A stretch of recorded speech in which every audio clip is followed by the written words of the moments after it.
1945年3月20日，美军以28万余人的地面作战部队和34艘航空母舰、2100余架舰载机、22艘战列舰、320艘其他作战舰只和1000余艘辅助舰船，发起对素有日本国门之称的冲绳岛的进攻，代号为冰山作战。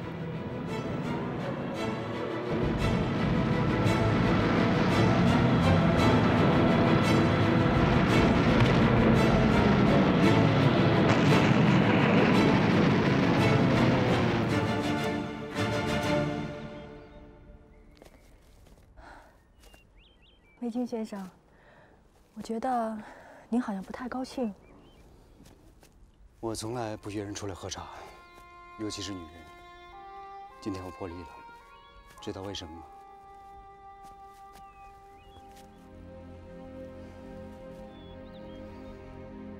今天早晨，我收到一份电报。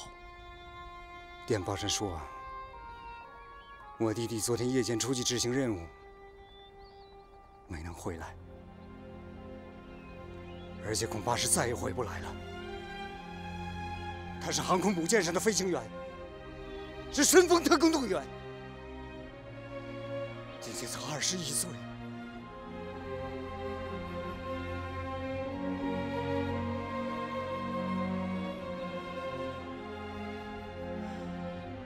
我明白了，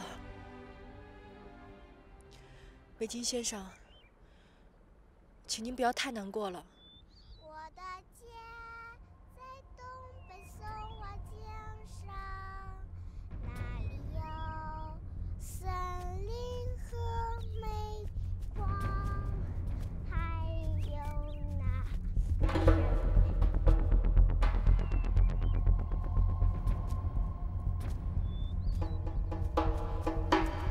梅津先生，你在唱什么？你唱什么？你在唱一遍。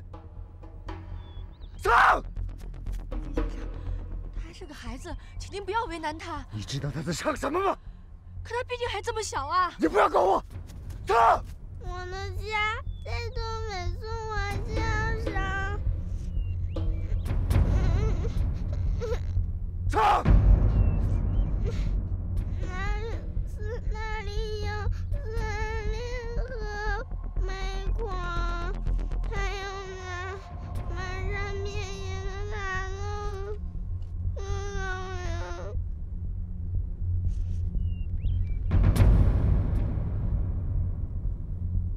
好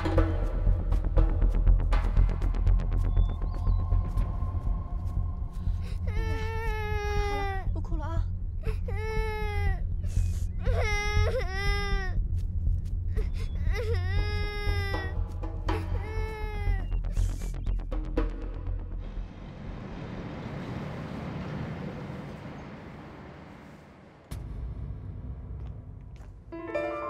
怎么样？等久了吧？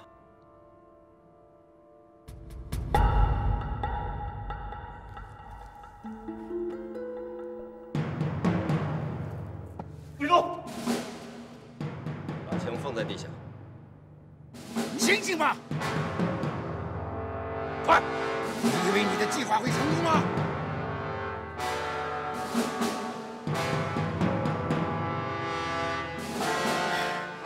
高兴了，你很快会跟我一样。好熟的声音啊！是。你不愧为是苏联人培养的间谍，对声音的记忆力很强。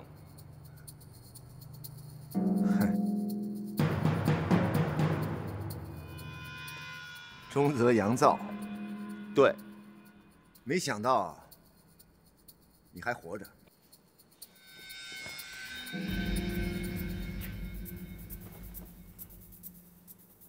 愚蠢的中国人！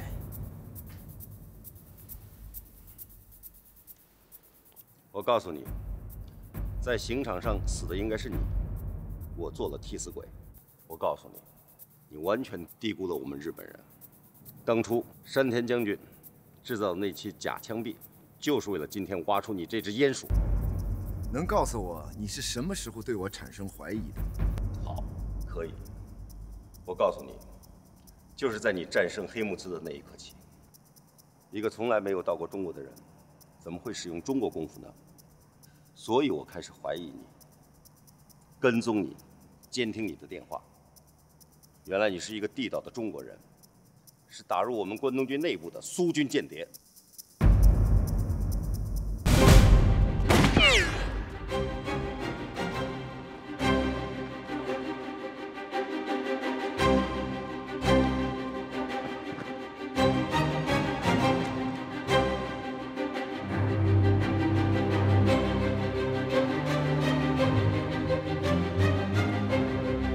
走。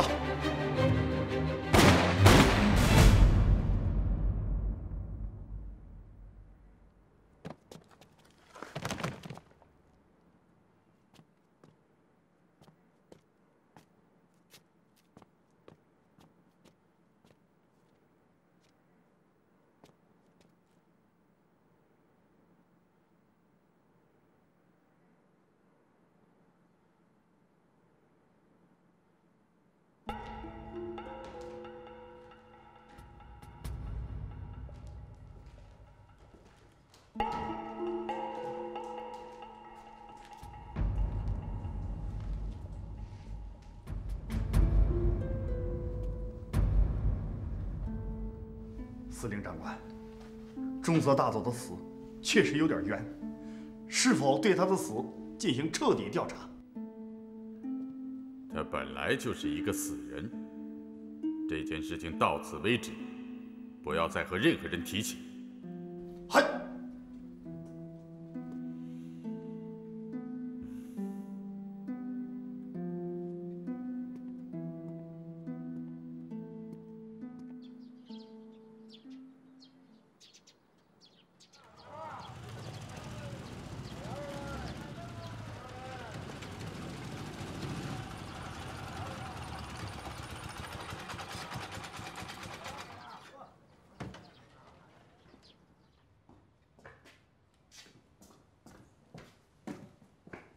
杨子小姐，梅津中佐让你明天上午去兵营一趟。哦，有什么事情吗？您送去的中草药，士兵们用了以后反应很好，中佐让我代表大家谢谢您。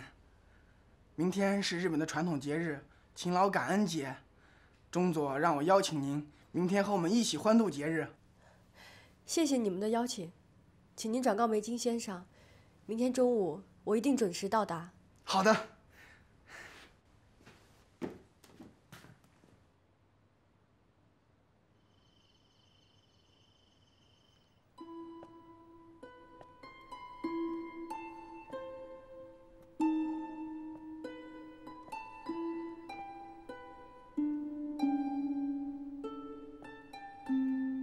明天进要塞真是一个绝好的机会，我一定要想办法搜集到准确的情报。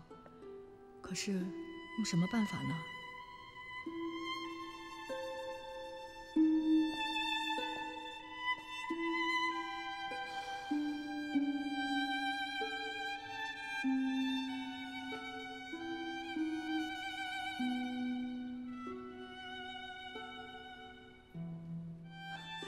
有办法了。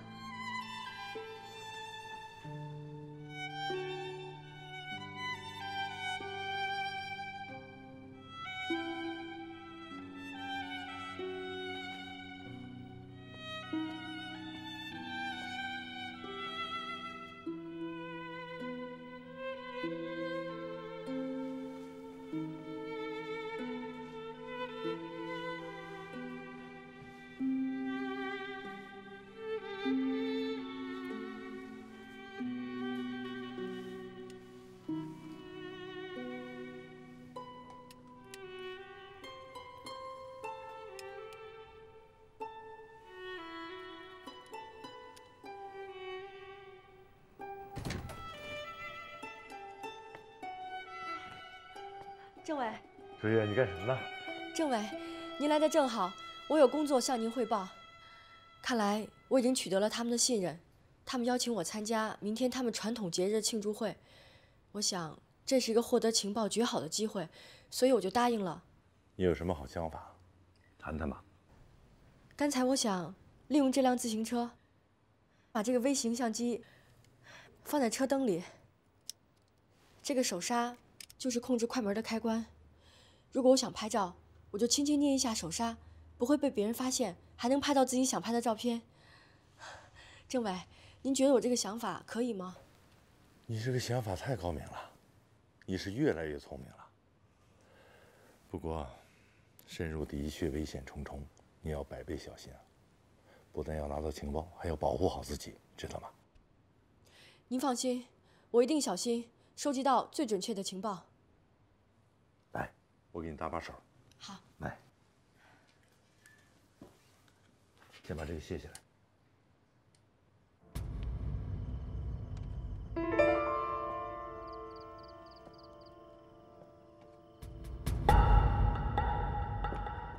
哎呀，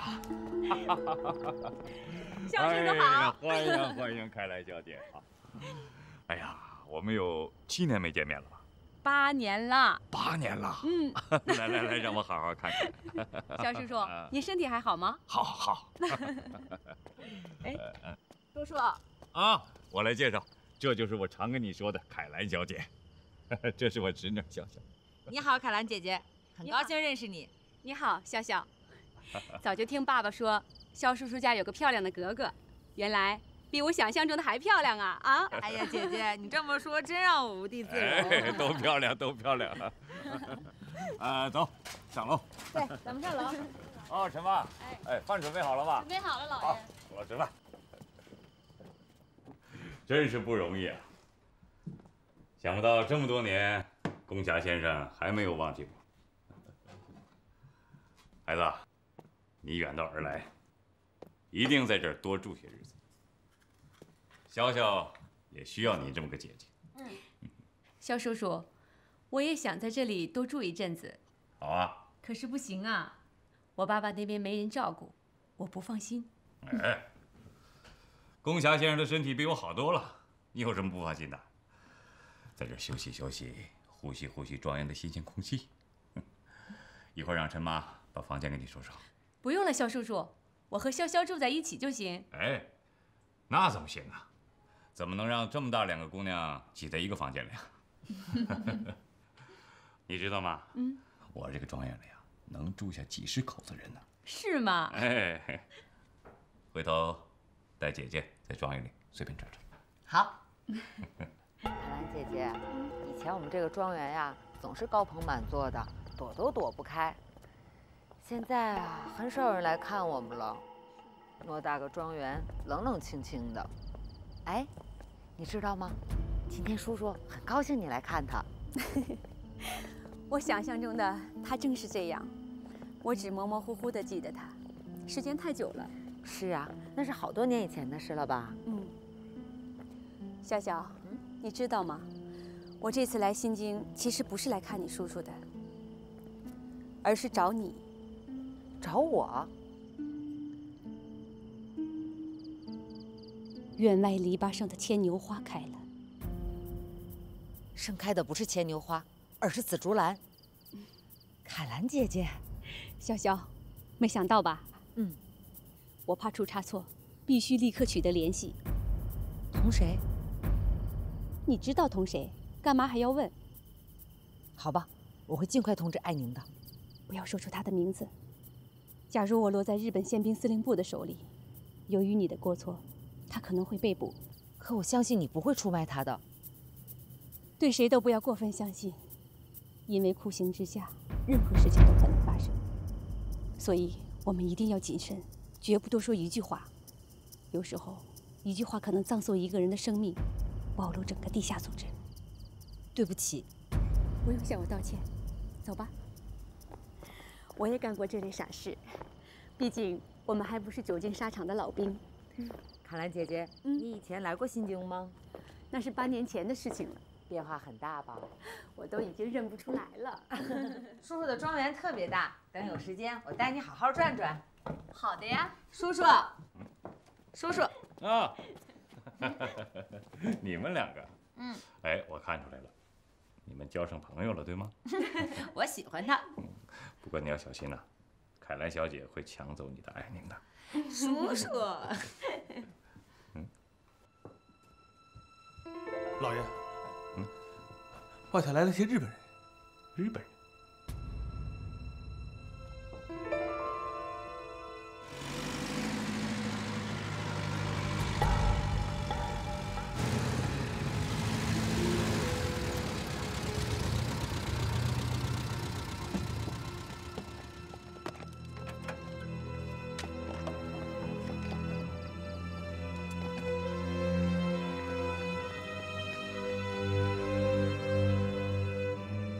小姐，如果你有什么东西需要藏起来的话，没有。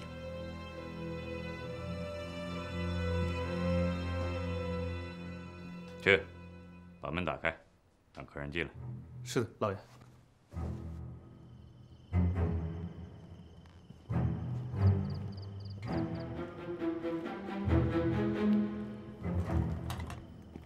太君，您有何贵干？你们家主人在吗？在。请。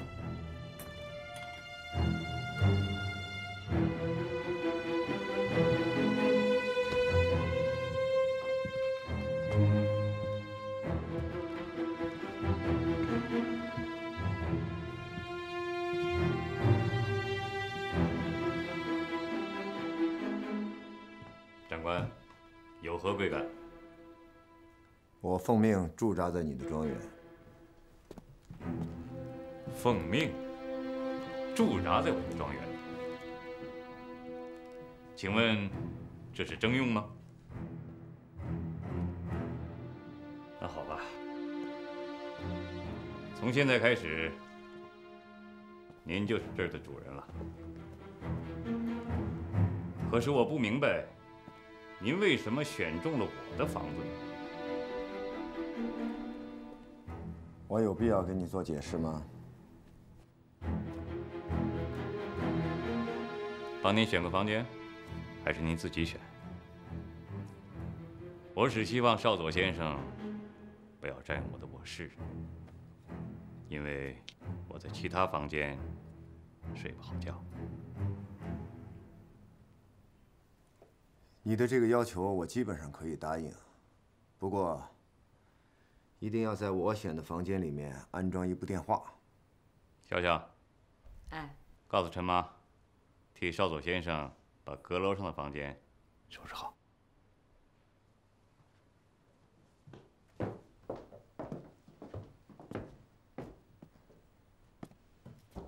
笑笑，你们这里常有日本人进驻吗？从来没有过，今天是第一次。哦。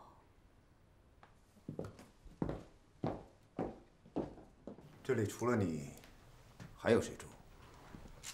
除了我，还有我的侄女儿和她的女友，也是我的一个老朋友的女儿。再有就是夫人和我的贴身保镖。现在已经不需要太多仆人了。这是一位俄国将军送给我叔叔的礼物。哦，少佐先生，我想把您的手下安排在楼下的房间，可以吗？没问题。我可以去看看我的房间吗？带少佐先生去看他的房间。好嘞，老爷。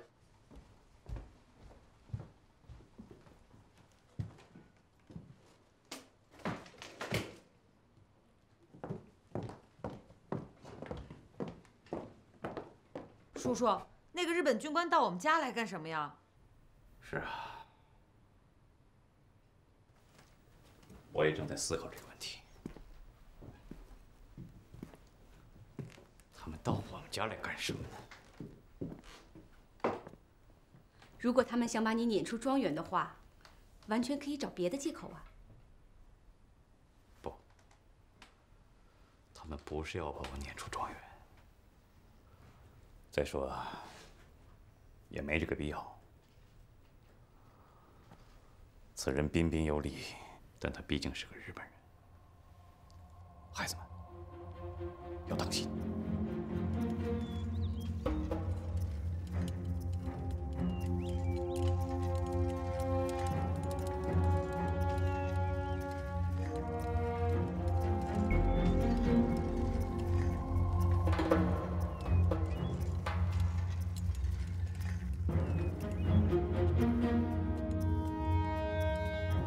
姐，你好。哎呦，杨子小姐来了。美金中佐一天早上就交代过了，说您一到马上就向他禀报。杨子小姐，您稍等一下，我现在就去禀告。陈朱器，今天是个千载难逢的好机会，我一定要想尽办法搞到情报。杨子小姐，梅金中佐稍微有点公务在身，让我们小丽媛马上来接您。麻烦您了。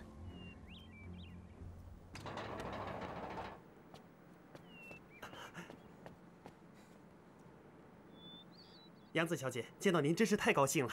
我也是，我看你康复得这么快，我真替你高兴。杨子小姐，多亏你上次及时治好了我的病，我一直想当面感谢您。哦，对了，听说上次我在昏迷当中还抓伤了你的手，没事吧？已经好了，医治病人是我们医生的天职，你不必那么多虑。哦，对了，这是我的通行证，请您审查。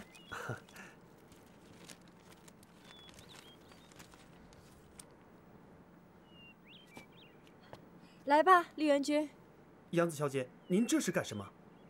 我知道，为了保证基地的军事机密不外泄，我愿意遵守你们的规定。蒙住我的双眼吧。杨子小姐，您多虑了。您的身份已经通过了我们的严格审查，并且已经发给了您进入炮台的特别通行证。梅金中佐已经交代过，您是我们可以信赖的人，以后进入炮台不用再蒙眼睛了。真是太好了，谢谢你们，谢谢你们。咱们赶紧进去吧，梅金中佐和士兵们都在等着您呢。好。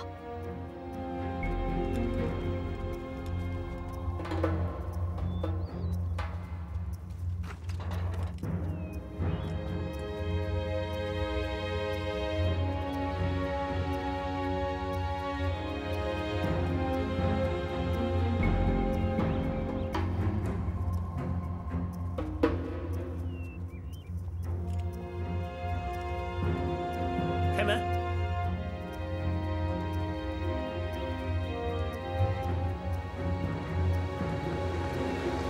这儿啊，全是我们的防线。搭吧。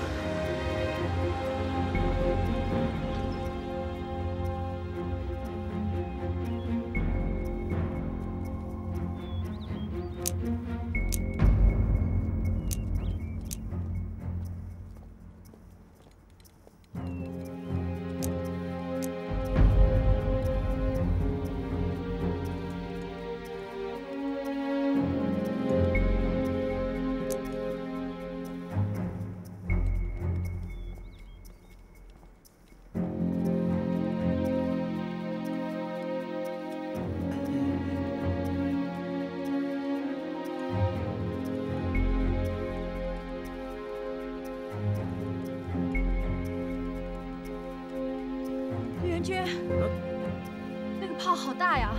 当然了，这些大炮都是威力无边，我们日军的防线坚不可摧，全靠他们了。我明白了，咱们真是太伟大了。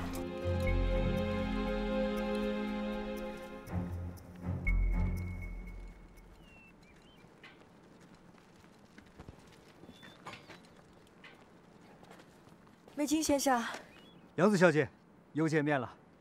我代表东林炮台全体官兵，欢迎你。今天是日本的传统节日，为了感谢杨子小姐对我们官兵的救治和关照，特地请你过来一起庆祝。军营条件有限，我已经下令让厨房中午多备2个菜，大家聚餐，以表示对你的谢意。您费心了。现在开饭时间还早，要不我们去走走？好的。解散！嗨！杨子小姐，把你的自行车借我骑一会儿吧。就是借我们骑骑吧。丽媛君，你看你的身体刚刚好，不适合做这么剧烈的运动。杨子小姐，你放心，我的病已经好了，现在已经恢复训练了。和军事训练相比，骑自行车算什么剧烈运动啊？你就借我骑一会儿吧。借我们骑骑吧。你看看你们平时接触的都是大炮呀、坦克呀，我这个就是辆破自行车，不骑也罢。杨子小姐，你错了，看到你的自行车，使我想起了小时候的美好回忆。一个毛头小伙子骑着自行车穿行在大街小巷，那种美好的回忆，恐怕今生再也难以找到了。杨子小姐，要不然把车给他们骑骑吧。谢谢杨子小姐，我很快就回来，不会把你的车弄坏的。小心点儿。知道了。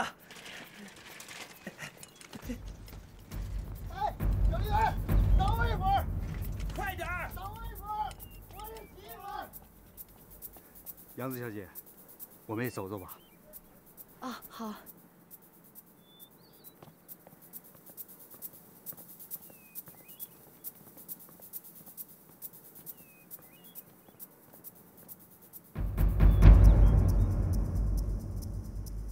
梅晶他们是不是发现了什么蛛丝马迹？会不会是让小丽媛假借自行车去进行检查？哎呀，如果我的相机被发现了，该怎么办？杨子小姐，你不舒服吗？我，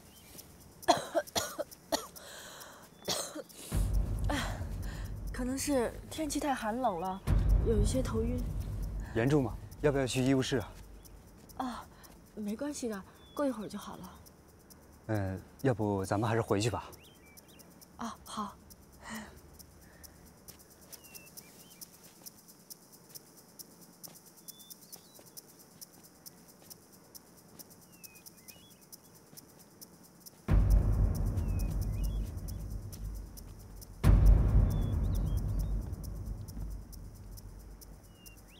真开心！你先回去吧。哎，你看，小丽媛她回来了。哦！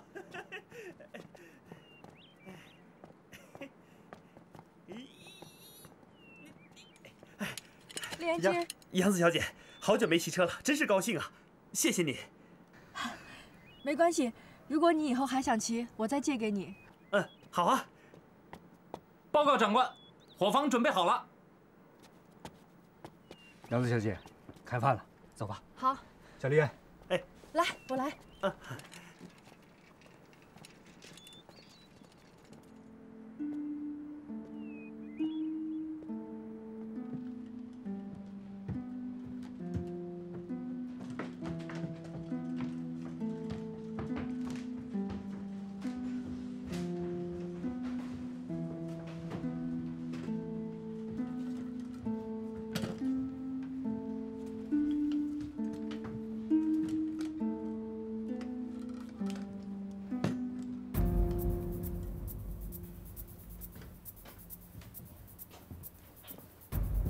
好了吗？好了，少佐。去吧。嗨。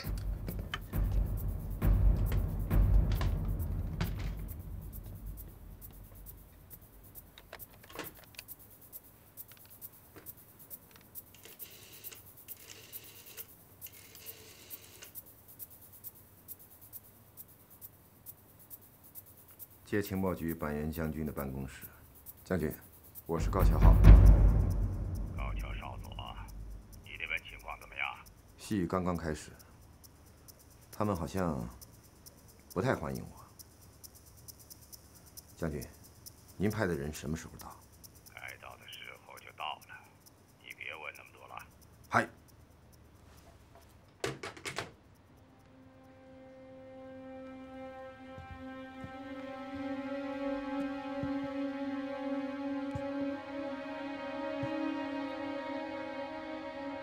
应该还有一个人没到。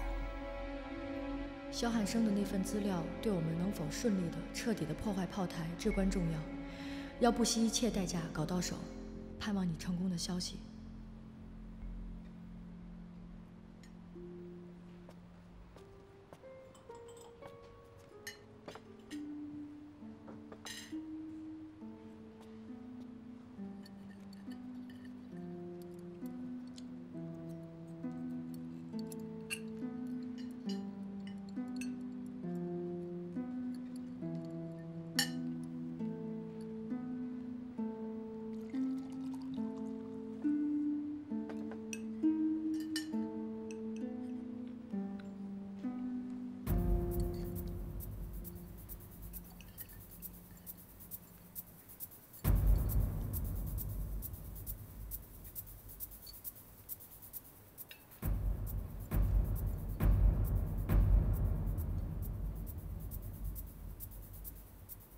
谢谢你们的早餐，我吃好了。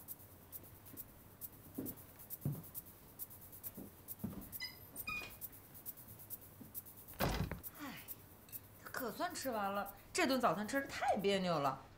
别扭什么？就当它不存在呗。可是那么大一伙人在这，怎么当它不存在呀？叔叔，以后他再来吃饭，你可别让陈妈叫我了。吃你的饭。哎，笑笑，和安宁联系上了吗？联系上了，他今天就来庄园。太好了。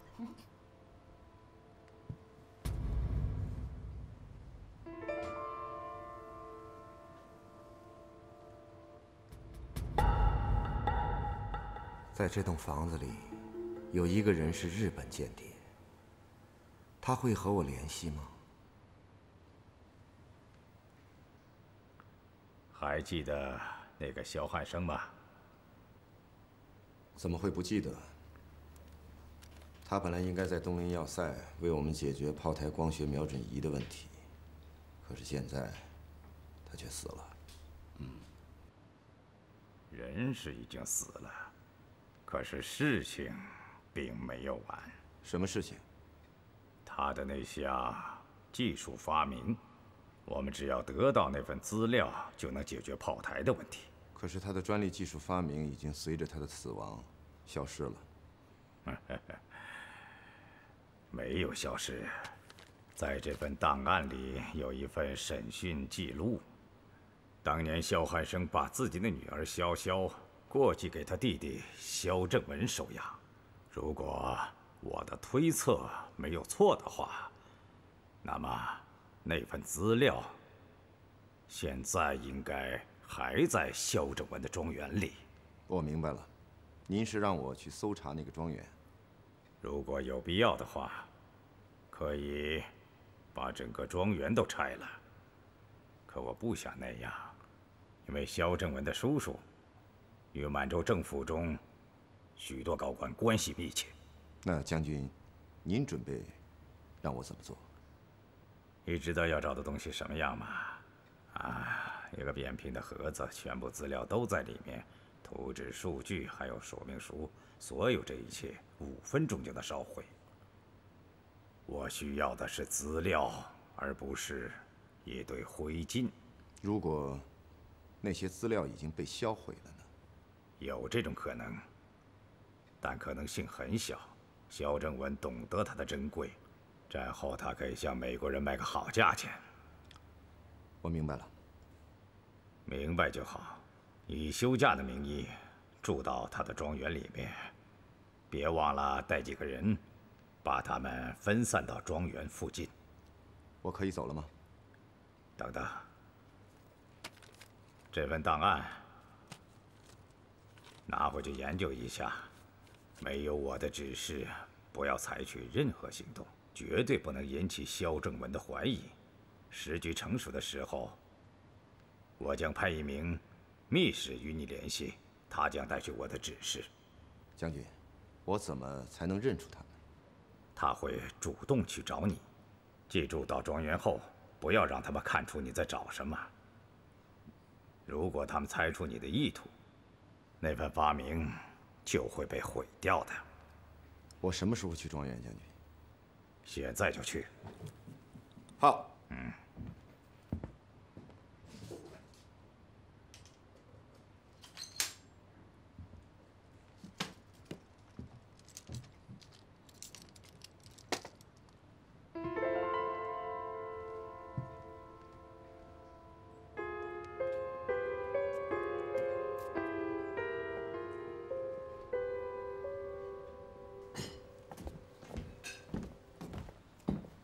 小姐，艾先生来了。艾宁，你回潇来啦！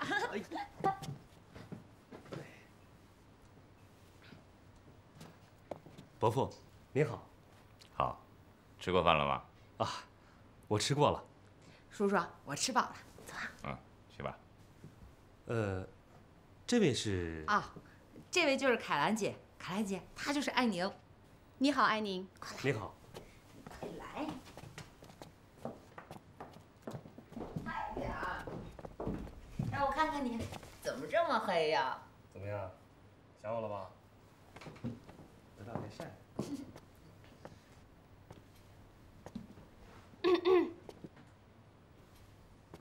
凯兰姐，你去过大连浴场吗？没有，我从没去过大连浴场。你问这个干什么？我好像在哪儿见过你。这怎么可能呢？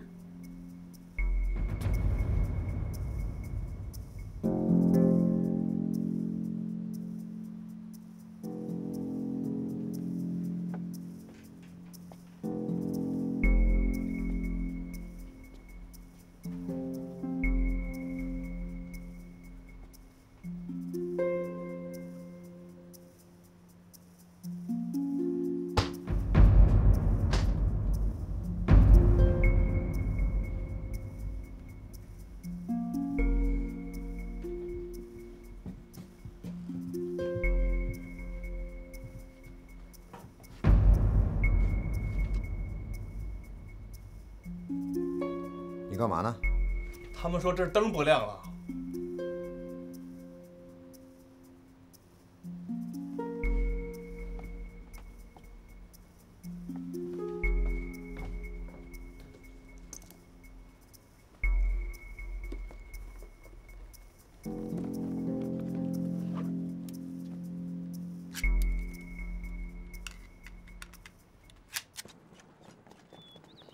梅金先生，真的非常感谢大家，我这一天过得很高兴。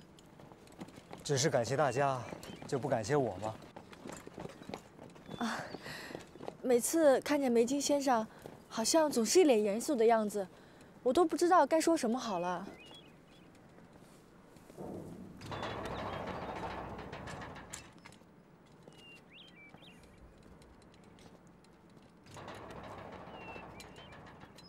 鸭子，我还是送你回去吧。啊，梅金先生，您都已经辛苦一天了，再说这段路很安全，我自己回去就可以了。您请回吧。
春兰，这些照片真是意外的惊喜。怎么了？其实这些地方都是我在军营里不能去的地方，可是小丽媛骑着我的自行车，帮我拍下了这些珍贵的照片，真是太好了。朱月姐，这个小丽媛可真是帮了咱们的大忙了。政委，所有东林炮台的照片都在这儿了，请您过目。喏，这张。真是太好了，卓越啊，你拍的这些照片非常有价值，非常详尽，对我军有重大意义。你为我军攻克东林炮台打响了第一枪，我代表组织衷心的感谢你。